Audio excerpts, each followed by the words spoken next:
Brent Venables compared Michigan quarterback Bryce Underwood to one of the elite quarterbacks in college football history.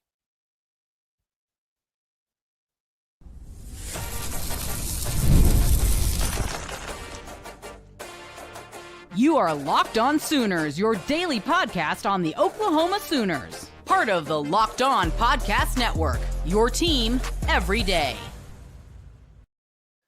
What's up, Sooner Nation? Welcome to Locked On Sooners, a lunchtime live edition of Locked On Sooners, where we'll break down and react to everything that Brent Venables had to say during his Tuesday press conference. Today's episode is brought to you by FanDuel. Football season is here. Visit the FanDuel app today and start planning your futures bets now. Again, I'm John Williams. You can follow me on Twitter at John9Williams and read my work covering the Oklahoma Sooners at SoonersWire.com. We're going to talk about what Brent Venables and Ben Arbuckle had to say about running back Jaden Ott as he hopefully prepares to be a full go this week against the Michigan Wolverines, what the coaches had to say about Michigan. But let's start here because Brent Venables, who played at or was the defensive coordinator at Clemson, has seen a lot of great college quarterbacks over the years as a defensive coordinator at Oklahoma, as the head coach at Oklahoma, had this comparison for Bryce Underwood, the quarterback that Oklahoma will face this Saturday night in Norman. He said he reminds him a lot of Trevor Lawrence. Now, Trevor Lawrence came to Clemson, started as a true freshman, and had a lot of success for the Tigers and was really good. He's big, tall, fast, a guy with a good arm, athletic, able to make plays with his legs as well. And that's what he sees when he sees Bryce Underwood. And that's an interesting comparison, kind of a scary comparison if you think about it.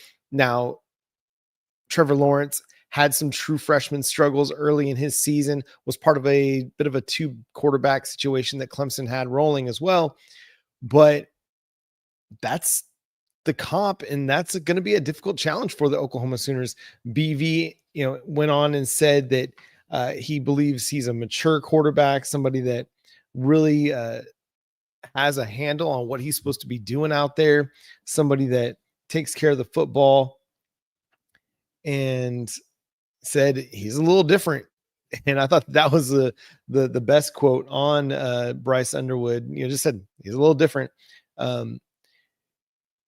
There's a reason why he was the number one player in America. And so they're excited for that challenge. He thinks that, Underwood's going to be tough for their team to handle. And I agree. I mean, I get he's a true freshman quarterback. He's going to be playing in his first big road test.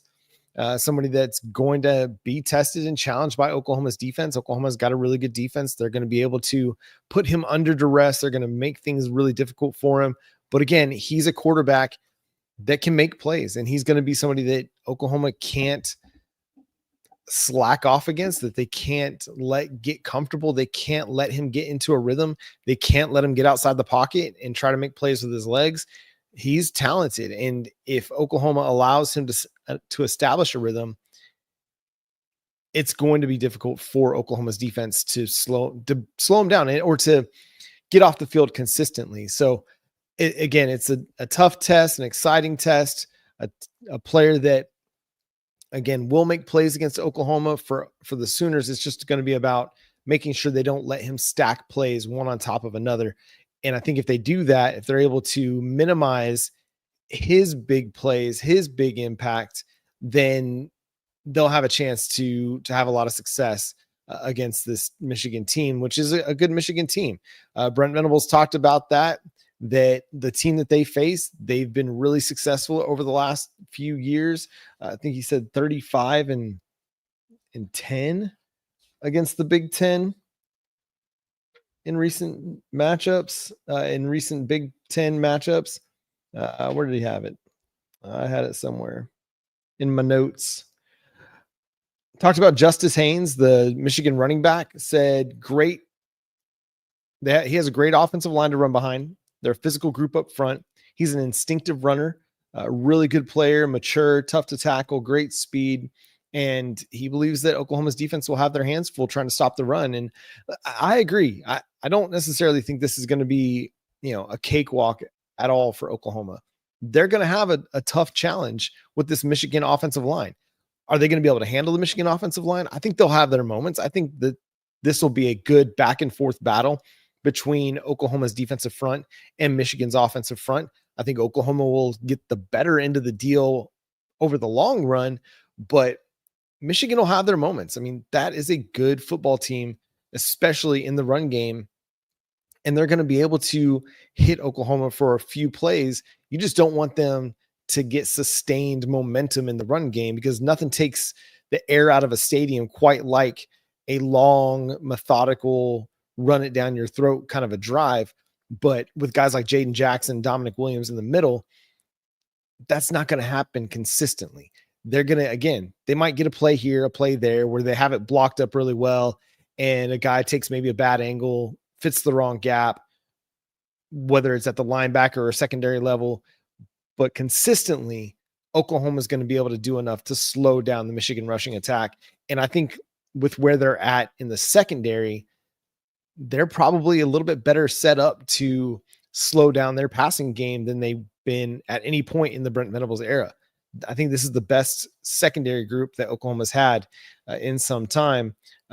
What he said about Brent Venables also had to say about Michigan. He just said, he was asked a couple of times just about the top matchup between, these blue blood programs, and one person, I think it was Joe Masato, asked him whether it's kind of a detriment to playing these big time programs early in the season.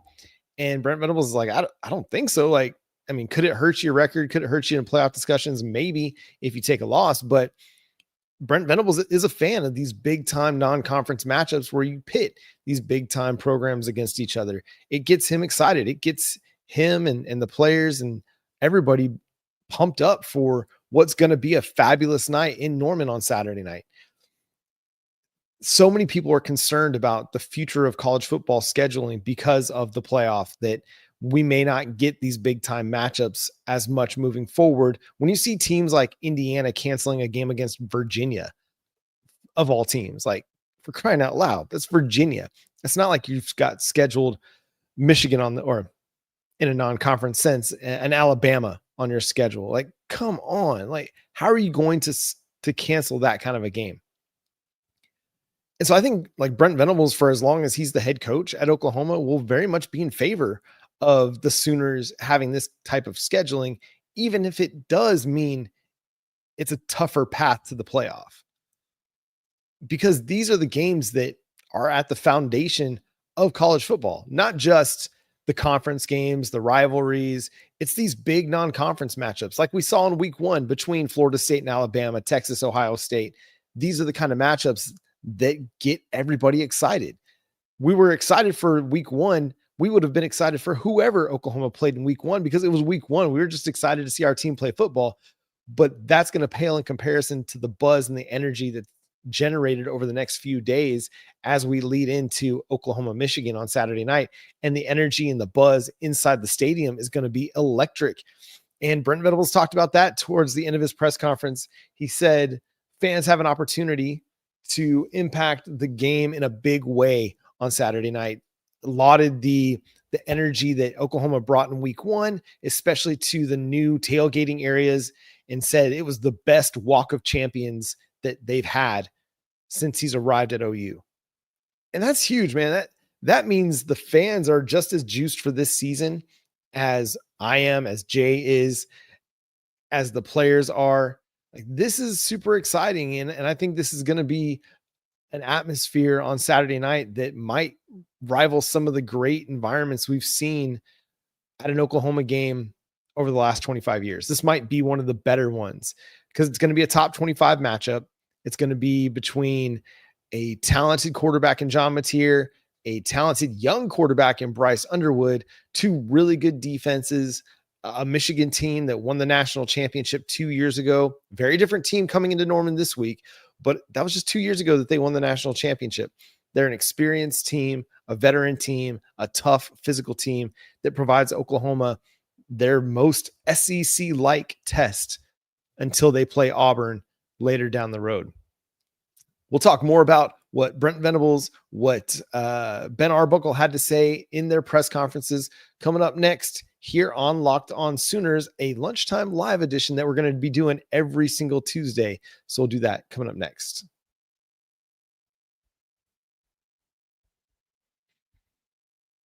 When the opening whistle blows on a new repair, get your crew moving forward with SupplyHouse. Order today and see parts on your doorstep tomorrow. Over 280,000 plumbing, HVAC, and electrical items from the most trusted brands in the business. Their real-time inventory and honest lead times keep you from punting projects, while their industry-leading customer service always has your blind side covered.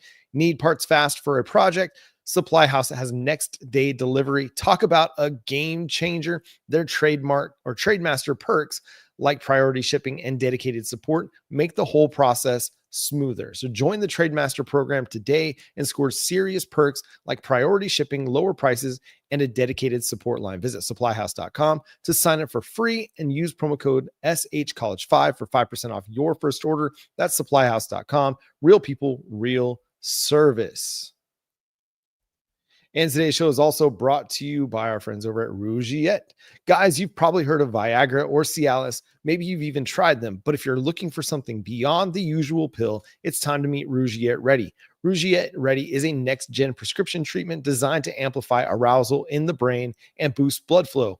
Unlike the usual pills that can take hours, Rugiet's 3-in-1 formula dissolves under your tongue and kicks in fast, on average in 15 minutes. Effects can last up to 36 hours, so you stay confident and in control when the moment is right. If traditional options haven't worked, Rugiet might be the answer. Over 150,000 men have already made the switch. Head to rugiet.com/lockedoncollege and use code LOCKEDONCollege to get 15% off today. That's rugiet.com/lockedoncollege and use promo code LOCKEDONCollege for 15% off. Individual results may vary with prescription treatment. Compounded drugs are permitted to be prescribed under federal law, but are not FDA approved and do not undergo FDA safety, effectiveness, or manufacturing review. Please visit the Rugiet website for full safety information. Again, thanks for making Locked On Sooners your first listen every single day. Shout out to all the everydayers out there tuning in and subscribe to the show wherever you get your podcast. We're part of the Locked On Podcast Network, your team every day. So Ben Arbuckle, he stepped to the podium first, as I guess he's going to do each week when Oklahoma meets with the media, and was asked about Deion Burks and what he had to do to get himself right for this season. And Arbuckle just said he was mindful of his body, knowing what he could do, what he couldn't do, and he did a great job with the strength and conditioning staff. Brent Venables went on to really compliment Burks later when he spoke to the media. He said that Deion Burks wanted to come back to get better. Venables said he could have gone a number of places and made more money potentially by transferring, or he could have gone to the NFL and been drafted in the 3rd or 4th round, but he came back so he could not only get better himself and maybe even better his draft stock, but to help Oklahoma get better, to deposit something, as Brent Venables likes to say, to finish what he started. And I think that speaks volumes of a guy like Deion Burks and why he's going to become a fan favorite, if not already this year. He's going to be somebody that's making plays, or he made a great one-handed catch in the opener that got everybody excited, finally created a little bit of energy and buzz on that opening drive. And I think we're going to see even more fireworks from Deion Burks this season because he's fast, he's athletic, he can make plays after the catch. He can do a lot of really great things for you offensively, and he's a tough player. He's going to create big plays. So just really excited about what he's going to bring to the table. At wide receiver, Ben Arbuckle was asked about Jake Michla and said he's somebody that's easy to get along with. He's a quick learner and a hard worker, and I think we've seen that. Jake Michla came into the game in a rotational role with Troy Everett, and he played well, performed well up front at center, and I think is pushing Troy Everett for a starting job. You know, Everett's a leader on this team, a leader on the offensive line. And so it's going to be fascinating to see how Bill Bedenbaugh continues to handle the center position, but they've got to be more physical. They've got to be stronger. They've got to get more push up front. And it wouldn't surprise to see, Jake Michla get more playing time as the season goes along. Ben Arbuckle was asked about the run game, and he went on to say that it wasn't just on the offensive line to make things happen in the running game. It's also on the wide receivers doing their job, blocking the way they're supposed to, getting to a crack block when they're supposed to get to it. And then also talked about how the running backs need to be able to hit the hole. And, we've talked about it a little bit as well. Javonte Barnes had opportunities to hit some holes and didn't quite take advantage of that. Torrey Blaylock did a much better job of finding the holes and making plays happen. Even when the hole wasn't that big, he was still able to create positive yardage. And again, talking about how it's all 11 on this team that have to make the run game better. And I think that's a good perspective to have, because it's not just one guy. It's not just one position group. It's everybody. It's a total team effort that makes the offensive line better. He talked about the tight end group and how he was excited and proud of the way that they made plays in this game, and they need to continue to make plays. The tight end position has been one that's been very, very up and down over the last couple of years. Not since Braden Willis was here back in 2022 did we have consistent production at tight end. Now, hopefully, with Jaren Kanak, Will Huggins, Carson Kent, we can get consistent production from the position, that it's not providing a net negative for us. It's got to be a part of that improvement along with everything else in the running game. But so far in the pass game, it's been very good and very productive. Can it continue to be productive this week against a much better Michigan secondary and much better Michigan defensive front seven? That's going to be the question. How they perform this week will be a little bit more telling of what the tight end position group is going to be down the road. What else was really interesting here? Ben Arbuckle about Michigan's defense said they were physical, stout up front, disciplined, well coached, and they have really good players. They're going to bring their best, and so Oklahoma has to be at their best. And that's really what it's going to come down to, is Oklahoma's got a good team.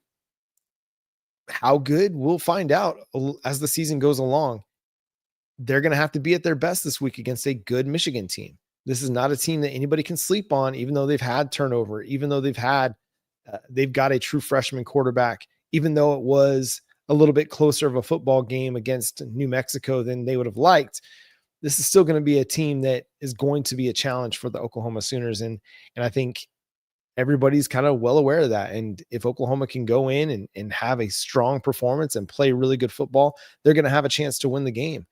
Arbuckle was asked about Fabechi Wiwu as well, talked about the transition from right guard to left guard, and mentioned like that they had played Fabechi at left guard quite a bit during fall camp as they were trying to mix and match and figure out what the best offensive line combination was. Wiwu played a lot of left guard, and I think we'll see that, but it'll depend on what they want to do at the guard spots.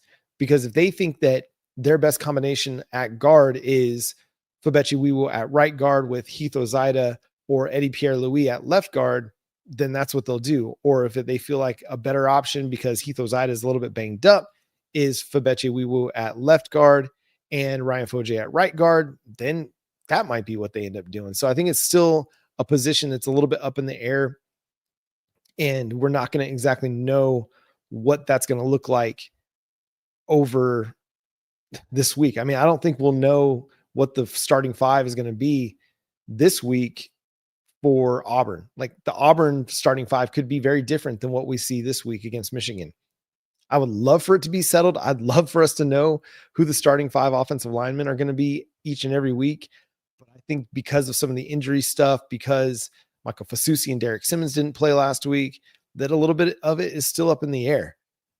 Do they want to have two young guys playing on the left side? If it's Michael Fasusi starting at left tackle, do they want to have him paired with Heath Ozaida? Or do they want to have a veteran in Fabechi Wiwu there to help Fasusi with the calls, make sure that he's properly aligned, doing all the things that true freshmen can make mistakes on? Do you want to have a veteran presence there next to him to make sure that he's not making some of those small mistakes that could get you beat and get your quarterback blown up on a sack play? So that'll be interesting. I think we've talked about it a little bit, and we did on today's show what the starting offensive line could look like. And maybe it was yesterday's show that Fasusi, Heath Ozida, Troy Everett, Fabechi Wiwu, and at right tackle, Derek Simmons, or maybe even Logan Howland being your starting offensive line. If that is the case, then I think you look better along the offensive line. Let's get into what they said about Jaden Ott coming up next, because I don't know if it's set in stone how much he's going to play this week. I think it might still be up in the air. We'll talk about it coming up next here on Locked On Sooners.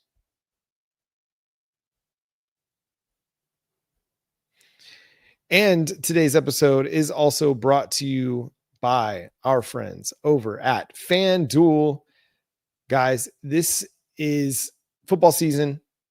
We got college football going on. The NFL season is almost here, and FanDuel is making sure you're ready for kickoff with a can't miss offer. Right now, new customers can bet just $5, and if your bet wins, you'll get $300 in bonus bets to use across the app. It makes every game more exciting, whether you're watching your team or just keeping an eye on your fantasy lineup. It's easy to use. It's a quick way and a really fun way to spend your energy on Sundays. So are you ready to play? Download the FanDuel app now by visiting FanDuel.com to get started. That's FanDuel.com to place your first $5 bet.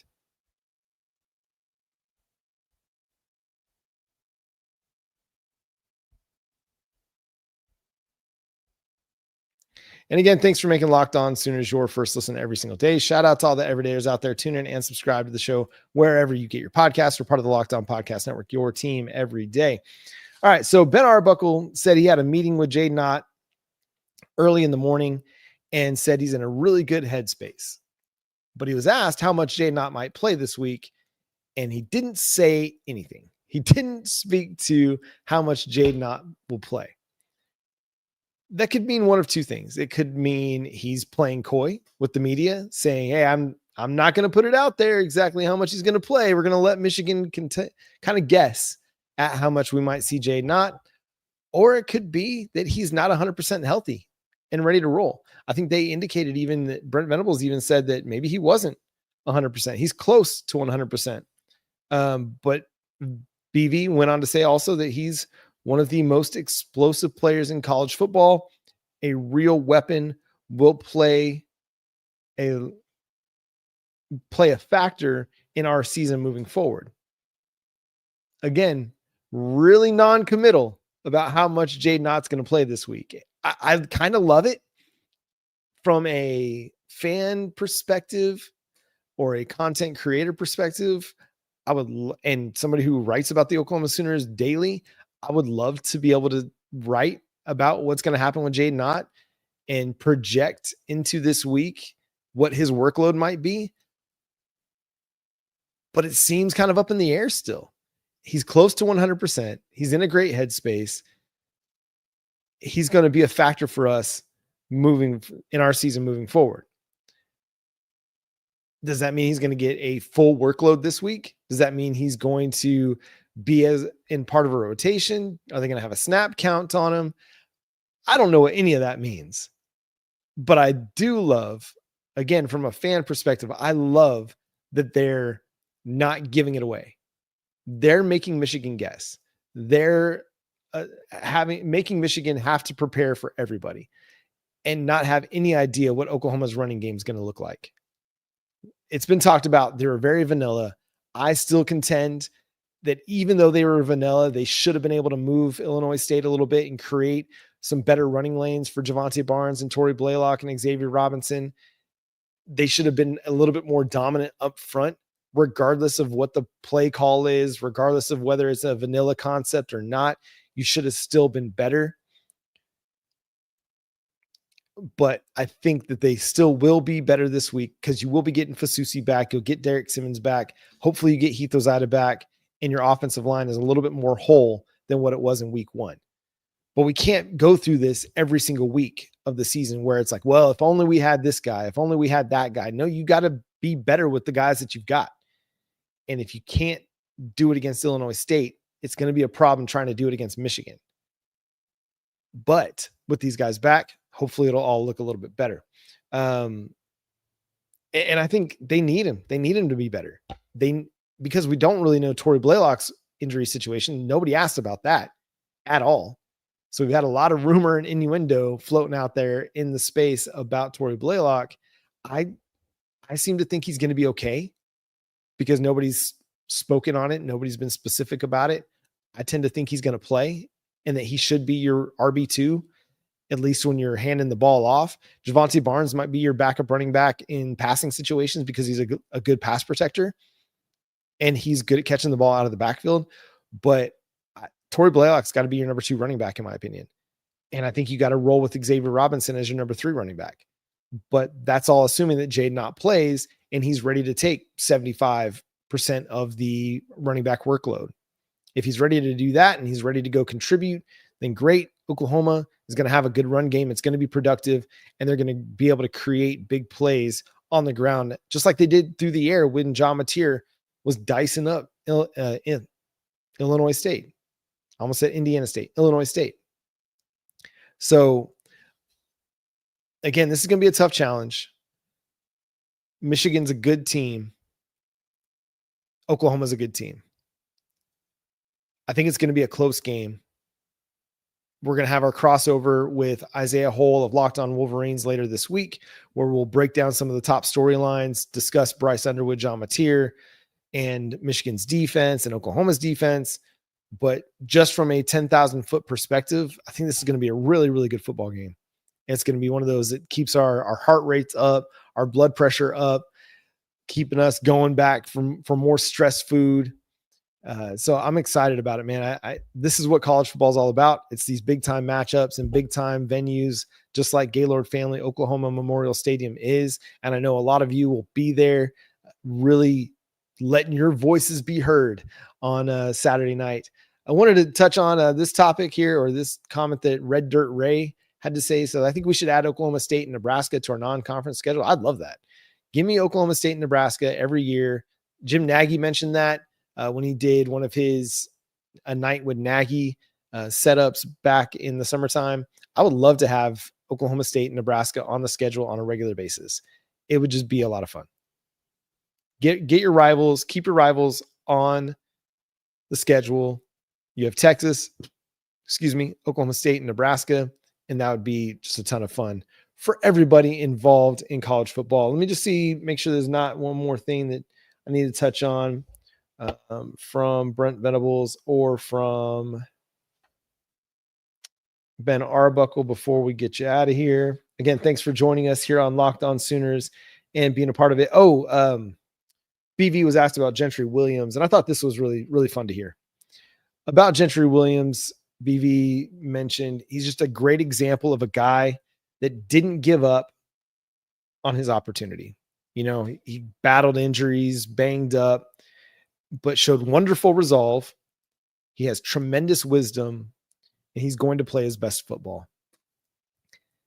We talk about guys trusting the process. We've talked about it with guys like Robert Spears Jennings and Grayson Halton, R. Mason Thomas. Gentry Williams is another one of those guys that things just weren't going great. You know, that first year he battled the injuries in 2024, wasn't available, and could have either just given up on football altogether, could have looked to transfer when it looked like a guy like Eli Bowen had emerged. But again, just trusted the process, trusted the plan, trusted the development, and looks like a guy that's going to be one of Oklahoma's best players in the secondary this year. When he's available and he's healthy, he is one of Oklahoma's best players in the secondary. He is. He's just a really good cover corner. He's physical. He's long. He's athletic. He's fast.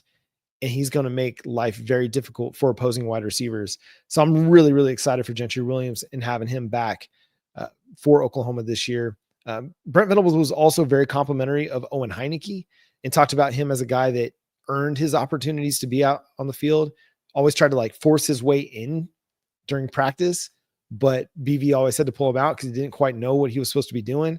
But over time and over the way that he's played on special teams, has gradually earned more and more opportunities to where now he played 40 snaps, including 20 on special teams for the Oklahoma Sooners this past week. So this is one of the things I love about Brent Venables is guys have the opportunity to earn opportunity, both in practice and in the games. And he's going to continue to coach that way. Yes, you might be a 5-star prospect like a David Stone or a PJ Adebaware, but until you show out in practice and you prove you're going to be consistent, you may not get those opportunities like a Taylor Wine, a 3-star prospect coming out of high school, or a Jaden Jackson, who was a 4-star prospect by the time he committed or by the time he signed, but was just a 3-star prospect when he committed. Opportunities are going to be earned, not given. And a lot of players have a lot of opportunities to earn this season. And their next big opportunity is coming up against Michigan. And Brent Venables said the guys are excited about this challenge. They're excited about the test that Michigan brings to the table when they play Saturday night. And I'm excited about it too. Go be loud, be proud, and get pumped for this week against the Michigan Wolverines. Thanks for making Locked On Sooners your first listen every single day. It's another big moment for Locked On, though. College football fans, Locked On and Fire TV present College Football Kickoff, your ultimate college football weekly preview. Drake Toll of Locked On Big 12 leads the conversation along two-time AP Coach of the Year, Gary Patterson, former college star Jesse Holley, and Locked On's local experts. A college football preview only Locked On can do. Catch College Football Kickoff every Thursday throughout the season, only on Fire TV. And that's going to do it for this Locked On Sooners live edition. Again, each week after Brent Venables' press conference, we'll go live, breaking down everything he had to say during his weekly press conference and getting us starting to look towards the week ahead and the opponent ahead. But until next time, I'm John Williams. Can't wait to talk to y'all then. Boomer Sooner.